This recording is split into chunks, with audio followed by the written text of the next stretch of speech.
చెత్త కుప్పలో ఓ పిల్లాడికి బొమ్మ దొరికింది. సరదాగా దాంతో ఆడుకుంటున్నాడు. అయితే ఆ వస్తువును చూసి బలగాలు ఆశ్చర్యపోయాయి. దాని గురించి ఆరా తీశాయి. జాతీయ దర్యాప్తు సంస్థ కార్యాలయానికి పక్కన దొరికిందని తెలియడంతో షాక్ తిన్నారు. జమ్మూ కాశ్మీర్లో చోటు చేసుకున్న ఈ సంఘటన కలకలం సృష్టిస్తోంది.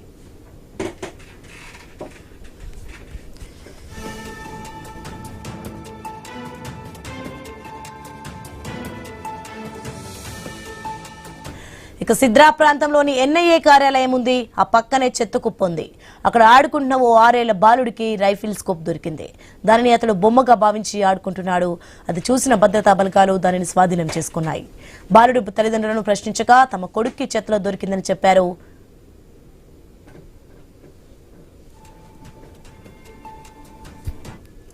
అది చైనాలో తయారైందని గుర్తించడంతో భద్రతా సిబ్బంది అప్రమత్తమయ్యారు. పోలీసులు ఆ ప్రాంతంలో తనిఖీలు చేపట్టారు.